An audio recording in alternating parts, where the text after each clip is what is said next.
दोस्तों, स्वागत है आप सबका मेरे चैनल विकलेश हूँ। मैं कहानियाँ सुनाता हूँ, कहानियाँ सुनाऊंगा। मित्रों, इस चैनल में लेके आता हूँ मैं आपके लिए प्रेरणादायक, मनोरंजक और खूबसूरत कहानियाँ। रूस के जो एक प्रसिद्ध लेखक लियो टॉल्स्टॉय, उनको एक बार अपना कामकाज देखने के लिए एक व्यक्ति की ज़रूरत पड़ी। इसके लिए उन्होंने अपने कुछ मित्रों के साथ कह दिया, जैसा हम कहते हैं कि कोई अच्छा व्यक्ति अगर आपको मिले तो आप मुझे रेफ़र कीजिए। और सारी जानकारी में कोई सबको ये बता दिया अपने मित्रों को, और पब्लिक में भी ये बात हो गई। कुछ दिनों के बाद एक मित्र ने किसी एक व्यक्ति को उसके पास भेजा। वो जो लड़का था वो बहुत पढ़ा लिखा था और उसके पास कई प्रकार के सर्टिफिकेट और डिग्रियां थी। वो व्यक्ति टॉल्स्टॉय से मिला। तमाम डिग्रियां होने के बावजूद टॉल्स्टॉय ने उसको नौकरी पर नहीं रखा, बल्कि एक अन्य व्यक्ति जिसके पास इतनी बड़ी डिग्रियां नहीं थी, बस कुछ पढ़ा लिखा था, उसको सेलेक्ट किया। उसके दोस्त ने एक बार, जिसने उस व्यक्ति को रेफ़र किया था, उसने टॉल्स्टॉय को कॉल किया और उसे ये पूछा कि तुमने एक साधारण व्यक्ति को नौकरी पर रख लिया, जबकि जो लड़का मैंने भेजा था उसके पास अच्छी डिग्रियां थी, वो अच्छा पढ़ा लिखा था, उसको क्यों नहीं रखा? क्या इसकी मैं वजह जान सकता हूँ? टॉल्स्टॉय ने बोला कि तुम मेरे बहुत बढ़िया मित्र हो, लेकिन मित्र, जिस व्यक्ति का मैंने चयन किया है उसके पास एक अमूल्य प्रमाण पत्र है, एक एडिशनल उसके पास सर्टिफिकेट है। वो सर्टिफिकेट क्या है? उसने मेरे कमरे में आने से पहले मुझसे अनुमति मांगी, दरवाजे पर रखे हुए जो डोरमैट पे उसके अपने जूते वहां पे साफ किए और मेरे कमरे में प्रवेश किया।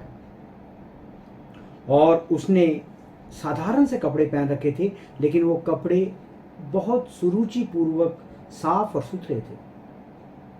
मैंने उससे जो प्रश्न किए, एक तो मुझसे अनुमति लेकर वो चेयर पर बैठा, और मैंने उससे जो भी प्रश्न किए, जो भी सवाल किए, उसने बिना घुमाए फिराए और उसके जो संक्षिप्त उत्तर दिए और बहुत सटीक उत्तर दिए। और अंत में जब हमारी मुलाकात पूरी हुई तो उसने मुझसे इजाज़त मांगी और नम्रतापूर्वक मेरे रूम से वो चला गया।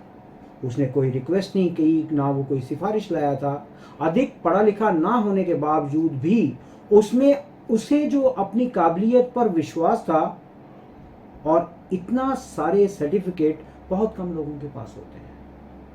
और जो लड़का तुमने भेजा था, वो उसके पास बहुत डिग्रियां थी, लेकिन उसके पास कोई ऐसा सर्टिफिकेट नहीं था। वह सीधा मेरे कमरे में आया, बिना आज्ञा कुर्सी पर बैठ गया, और जब मैंने उससे सवाल पूछे, उसका इंटरेस्ट सवालों के जवाब से ज़्यादा तुम्हारी और मेरी पहचान जो है, उस पहचान के बारे में, अपनी पहचान के बारे में बताना कि मैं उनसे ये हूँ, वो हूँ।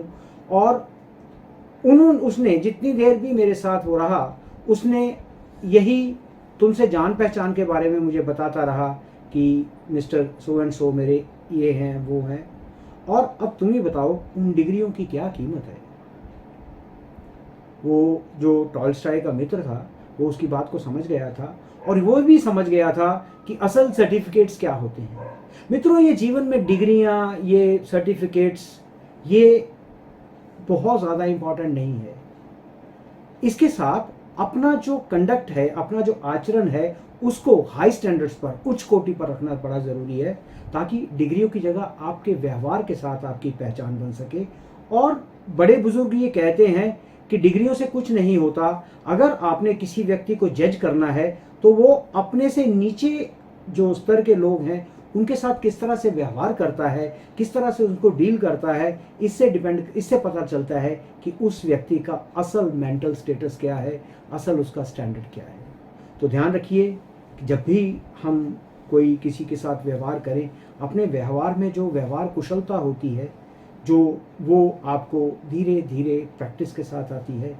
और कुछ लोगों का ये जन्म जन्मांतर का एक वो होता है कि वो व्यवहार कुशल ज़्यादा होते हैं। इसलिए एजुकेशन में आपके पास डिग्रियां क्या है, इससे कोई फ़र्क नहीं पड़ता। आपका कंडक्ट किस तरह का है, इसके ऊपर बहुत फ़र्क पड़ता है। और हमने अभी कुछ दिनों में कुछ लोगों का कंडक्ट देखा है। वो देखने में उनकी डिग्रियां बहुत हैं, बहुत बड़े बड़े ऑफिसर्स रहे हैं, लेकिन आज जब उनके मुंह से कुछ विचार निकलते हैं, उस विचार से हमें ये पता चलता है कि ये इनका बेसिक कंडक्ट क्या है।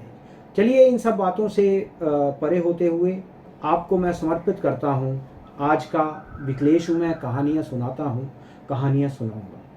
तो मित्रों, 2-3 सप्ताह पहले मैंने कार्यक्रम में रुक के आपकी रुकने और चलने की प्रक्रिया को शुरू किया था और ये कहा था कि आप मुझे मैसेज भेजिए। इनबॉक्स मैसेज तो नहीं आया, लेकिन मेरे पर्सनल जो व्हाट्सएप पे के ऊपर कुछ मित्रों के मैसेज आते रहे।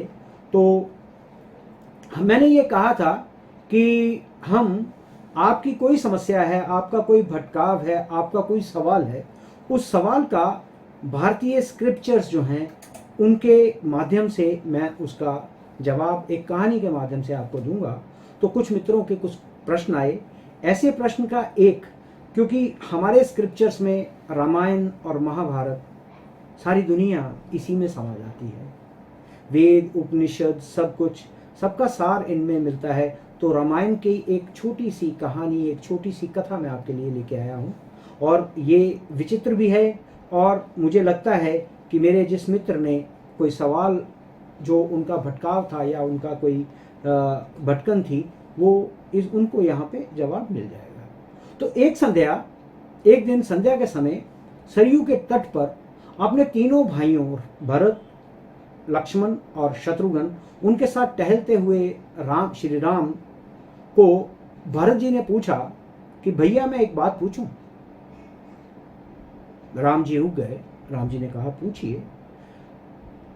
भरत जी ने कहा कि भैया, माता कैकेयी ने आपको वनवास दिलाने के लिए मंत्रा के साथ मिलकर जो षड्यंत्र किया, क्या वह राजद्रोह नहीं था? क्या वह राजद्रोह नहीं था? और उनके षड्यंत्र के कारण एक और राज्य के भावी महाराज और महारानी 14 वर्ष का उनको वनवास झेलना पड़ा और दूसरी ओर पिता महाराज की दुखद मृत्यु हो गई। ऐसे षड्यंत्र के लिए जो सामान्य राज्य के नियम हैं उनके अनुसार मृत्यु दंड दिया जाता है। फिर आपने माता कैकेयी को दंड क्यों नहीं दिया? श्री राम मुस्कुराए। वो बोले, जानते हो भरत, किसी कुल में एक चरित्रवान और धर्मपरायण पुत्र जन्म ले ले तो उसका जीवन और उसके जीवन से उसके असंख्य पीढ़ी के पितरों के अपराधों का प्रायश्चित हो जाता है। और जिस मां ने तुम जैसे महात्मा को जन्म दिया हो, उसे दंड कैसे दिया जा सकता है भरत? लेकिन भरत इससे संतुष्ट नहीं हुए और उन्होंने कहा कि ये तो मोह है भैया, ये आप मोहवश बात कर रहे हैं और राजा का जो दंड विधान है वो मोह से मुक्त होना चाहिए और मुक्त होता है। कृपया आप एक राजा की तरह उत्तर दीजिए कि आपने माता कैकेयी को दंड क्यों नहीं दिया। ये समझिए कि आपसे ये प्रश्न आपका अनुज नहीं, अयोध्या का एक सामान्य नागरिक कर रहा है। सवाल बड़ा गंभीर था, विषय भी गंभीर था। राम गंभीर हो गए और कुछ देर मौन रहे। कुछ देर मौन रहने के बाद उन्होंने कहा कि अपने सगे संबंधियों के किसी अपराध पर दंड ना देना ही इस सृष्टि का सबसे कठोरतम दंड है मेरे भाई भरत। अपने सगे संबंधियों के किसी अपराध को कोई दंड ना देना इस सृष्टि का सबसे कठोरतम दंड है। और माता कैकेयी ने अपनी एक भूल का बड़ा कठोरतम दंड भोगा है। वनवास के 14 वर्षों में हम चारों भाई अपने अपने स्थान से अपनी अपनी परिस्थितियों से लड़ते रहे, लेकिन माता कैकेयी हर क्षण मरती रही। अपनी एक भूल के कारण उन्होंने अपना पति खोया, अपने 4 बेटे खोए और अपना समस्त सुख, समस्त सम्मान उन्होंने खोया। और फिर भी वो इस अपराध बोध से मुक्त नहीं हो पाई। अपराध बोध से मुक्त नहीं हो पाई। वनवास समाप्त हो गया। वनवास समाप्त हो गया तो शेष परिवार के जो शेष सदस्य हैं प्रसन्न और सुखी फिर हो गए, पर वो माता अभी तक का प्रसन्न नहीं हो पाई। देखो, कोई राजा किसी स्त्री को इससे कठोर दंड दे सकता है क्या? और मैं तो सदैव ये सोचकर दुखी हो जाता हूं कि मेरे कारण अनायास ही मेरी मां को इतना कठोर दंड भोगना पड़ा। राम के नेत्रों से जल उतर आया और भरत और उसके भाई मौन हो गए। मौन हो गए। राम ने फिर कहा, राम ने फिर कहा, और उनकी भूल को अपराध समझना ही क्यों भरत? यदि मेरा वनवास ना हुआ होता तो संसार भरत और लक्ष्मण जैसे भाइयों के अतुल्य भातृ प्रेम को कैसे देख पाता? मैंने तो केवल अपनी माता पिता की आज्ञा का पालन किया, पर तुम दोनों, तुम तीनों ने मेरे स्नेह में 14 वर्ष का वनवास भोगा। और वनवास ना होता तो संसार कैसे सीखता कि भाइयों का संबंध क्या होता है, भाइयों का प्यार क्या होता है, भाइयों का मोह क्या होता है। और भरत के सारे प्रश्न मौन हो गए और वो अनायास ही अपने भाई से लिपट गए। मित्रों, राम कोई नारा नहीं है, राम एक चरित्र है, राम एक आचरण है, राम एक जीने की शैली है। इसलिए अपने अपने राम को पहचानिए और उस चरित्र को, उस आचरण को, उस लाइफस्टाइल को, उस जीने के ढंग को अपनाइए। इससे हमारा भी भला होगा, राष्ट्र का भी भला होगा। और मुझे लगता है कि मेरे जिस मित्र ने एक सवाल भेजा था, उनको इसका जवाब मिल गया होगा।